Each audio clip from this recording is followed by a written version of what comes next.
So one of the biggest mistakes I often see real estate agents making on YouTube is using the wrong call to actions in their videos. And this simple mistake can be the difference between your video ranking #1 on YouTube and on the first page of Google, or completely flopping as a video. So today I want to run through what I think are the most effective call to actions that we should be using in our real estate videos, how to use them, and most importantly, when in the video to use these call to actions. Now we all know that the more call to actions that you use in any type of marketing, the less likely somebody is to do any of them. People get analysis paralysis and they don't do anything. This is why it's so important that we use the most effective call to actions in our videos, and we do it as sparingly as we can. So first, let's run through all the possible call to actions that I'm seeing real estate agents using in their videos today. Smash that like button, comment down below, subscribe to my channel, share this video with a friend, join my Facebook group, call me, email me, text me, register on my website, download my free relocation guide, watch this video next, follow me on Instagram, follow me on Facebook, follow me on TikTok. Now, obviously, if we use all of those call to actions in videos, your viewer is probably not gonna do any of them. And more importantly, they're probably gonna back out of the video, which is going to significantly hurt the performance of your YouTube video. Now I'm going to break down that list of all the possible call to actions into 3 categories. Don't ever do call to actions. Sometimes it's okay to do call to actions. And yes, Malcolm approved call to actions. So first, let's go over all the don't ever do call to actions in your videos. The very first one on that list is going to be smash that like button. Now it is true that YouTube does look at engagement on a video with their algorithm, but I still don't like this particular call to action. One, because YouTube knows that some creators game the system and ask for likes and other creators don't, so they know it's not really a real fair metric of the performance of the video. But 2, when you have your audience's attention, they're hypnotized by you, they're not taking your eyes off of you, you don't want to say, hey, stop watching my videos, look down, pick up your mouse and go do some kind of action down there instead. No, you want to keep them locked in and keep their attention on you and keep them focusing on your video. And asking them to like your video in the middle of your video is breaking that attention that you have with your audience. Now, the next call to action that I don't like is free downloads. This may be like a free relocation guide or free guide to buying your first home. Any of these little PDF lead magnets, I'm not a big fan of for this particular type of sales funnels. Now, there are definitely other sales funnels on the internet that having a free guide or free PDF or a lead magnet absolutely can work to get leads, but I don't think it's the most effective call to action with the particular types of sales funnels that we're trying to build with our YouTube channels. And those types of lead magnets, it's almost like you're tricking somebody into giving you their contact information, right? You see that type of thing working pretty well on Facebook, and that's really not what YouTube's about. We don't want to have leads that you have to trick them into giving you their contact information. You want leads that are going to abundantly give you their contact information because they actually want you to call them. Now, the next call to action I don't like is share this video with a friend, because you know that most people don't ever do that. And it's just kind of an annoying call to action. The next one is to follow you on other social media accounts. So if you say, hey, follow me on Facebook, follow me on Instagram, follow me on TikTok, you know, this is really, once again, breaking that engagement. If they have to actually stop and go down, go to your link, and it takes you off your YouTube video to Facebook or Instagram or something like that, is breaking that engagement with them. But the YouTube algorithm can also see this. They see that somebody's watching video after video after video, they get to your video, and then they completely leave YouTube. YouTube can see that data, and it supposedly can hurt the performance of your YouTube video with that YouTube algorithm. Now, I do think it is okay to passively have links in your description to your other social media accounts, but personally, I'm not a big fan of taking people away from YouTube and putting them over on some other social media account. But you just need to keep in mind that if you are directing people off of YouTube to other social media platforms, that can hurt the performance of your video. So if you're doing that, just kind of keep that in your mind, and you have to kind of weigh the pros and cons of sending them away from YouTube. So now let's cover the sometimes do category of call to actions in your YouTube videos. One of the very first one is going to be comment down below. Now, generally, I'm not a big fan of this because once again, you're breaking that engagement. You have their attention. You're saying, hey, stop this video, go down, use your brain and type something out. That is breaking that engagement, and it's very likely that they may start doing that and then just back out of the video. But engagement on a video is one of the metrics that the YouTube algorithm looks at, and I do think that sometimes it is okay to get away with asking for a comment down below, maybe asking people's opinion. If you're gonna do that, I would say to make it pretty simple, like, hey, which one do you like better out of these two things? Or what is your favorite pizza restaurant in the city? And if you're gonna do it towards the end of the video in case it does kind of break that engagement. If you do it at, let's say at the beginning of the video, they totally get distracted. They see some suggested video that they go and click on instead of actually leaving your comment and going back to your video.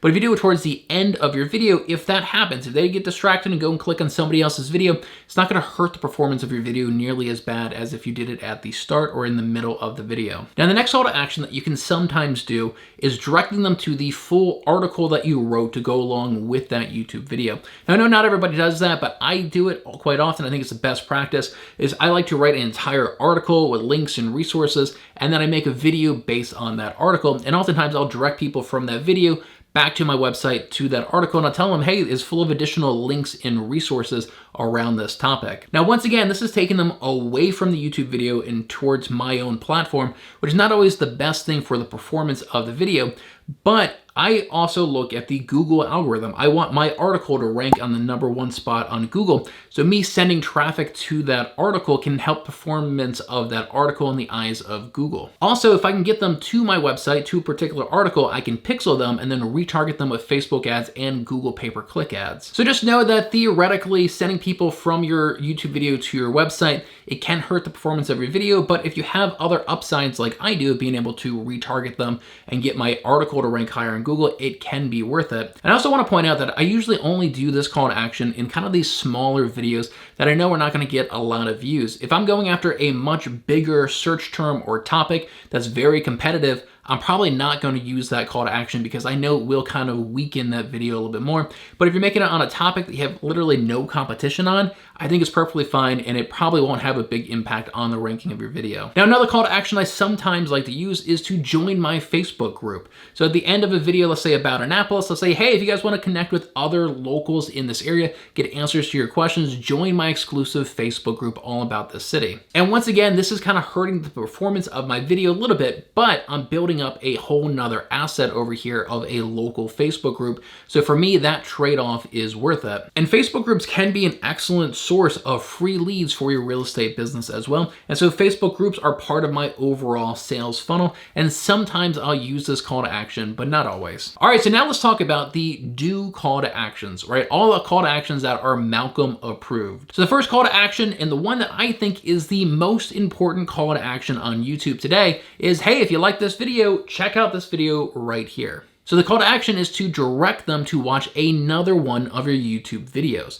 Why this is so important? Because on YouTube, if you can get somebody to watch 2, 3, 4 of your videos in a row, something magical happens on YouTube. Whether they are subscribed or not, YouTube will stalk them with your YouTube videos for 3 to 4 weeks. Your video is going to show up on their homepage, it's going to show up in their search feed, it's going to show up as suggested videos because you got them to watch multiple videos of yours back to back to back. This is why this is a must-do call to action and one of the most important call to actions you can do on YouTube today. Now, you can only do this call to action in the last 20 seconds of your video. That's because you can only have those end screen elements up the last 20 seconds of your videos. Now, when you do this, you want to direct them to a specific video that ties in pretty well to the video that you were filming. So if I make a video about the cost of living in Annapolis, my call to action may be, hey, now that you guys know what the cost of living is here in Annapolis, check out this video I did right here where I go over all the pros and cons of living in Annapolis, Maryland. Now with these end screen elements, I believe you can have up to 5 clickable elements on the screen at once. You don't want to do that though. Don't say, hey, click here and click here and click here and click here. The best practice is to have one clickable link on these end screen elements and say, hey, click right here to watch this video. And on some of my videos, I'm seeing as much as a 15 to 20% click-through rate to go and watch the next video. Now across YouTube, if you just passively have an end screen element card there, you don't direct people to it, it's just kind of there in the top corner. On average, all across YouTube, you're seeing less than a 1% click-through rate on those end screen elements. This is why it's so important that you really sell that video and that it ties in pretty well with the video that you're watching right now. Now, since we have 20 seconds you can have these end screen elements on, in my opinion, you do have time for a second call to action. So that first call to action may take about 10 seconds. You have another 10 seconds for a second call to action.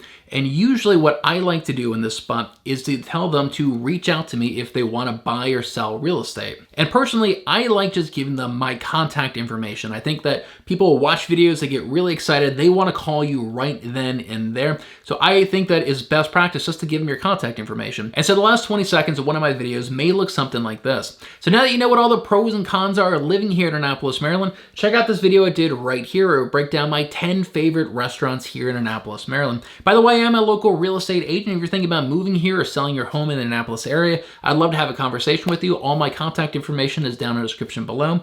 Thanks so much for watching, and I'll see you over in the next video. And so with call to actions like that, I am seeing 15 to 20% click-through rates on these end screen element cards to another video that's tied in with the video that they're watching. Now, there is a second spot within your YouTube video that I think is okay to have a short call to action, and that is near the beginning after the hook of your video. So every video needs to start with a 15, 20, 30 second hook. And then after that hook, I think it's okay to have a 3 to 5 second call to action there before you get into the content. And you'll see a lot of big YouTubers like Daryl Eves have a quick 3 to 5 second call to action to subscribe to their channel after the hook of their videos right before they get into the content. And so for us as real estate agents, you could have a call to action to subscribe, or what I think is more important is to have a call to action reminding them that you're a real estate agent. So I may start my video off with a 20-second hook and then go into a 3 to 5 call to action that looks something like this. And by the way, my name is Malcolm Lawson. I'm a local real estate agent with Real Broker. And if you're thinking about moving here, I'd love to have a conversation with you. All my contact information is down in the description below. And then I get right into the content of the video. So that entire call to action was 3 to 5 seconds. And I've looked at my audience retention graphs for videos that I have this call to action on, and I barely see any difference during that 3 to 5 seconds. Now, if you stretch that out to a 20-second, 30-second, 60-second long call to action, that absolutely will hurt the performance of your video. So if you're gonna do a call to action near the beginning, after your hook, keep it short, 3 to 5 seconds. Now, an alternative that you can do that I often do to this is instead of having a verbal call to action, you can have a lower third graphic call to action. So I'll often do this where I'll just have a lower third with my name and my contact information, or I may have a lower third saying, thinking of moving to Annapolis, let's talk, and I have my contact information there. And what I like about this technique is it's not interrupting the flow of the video. So now you know what call to actions to be using in your videos. Check out this video I did right here, breaking down the 10 videos all real estate agents should be making. And don't forget to check out my completely free course, YouTube Bootcamp for Real Estate Agents, linked down in the description below. In this course, I cover everything that you need to know to start generating completely free leads off of YouTube videos. Thanks so much for watching, and I'll see you over in the next video.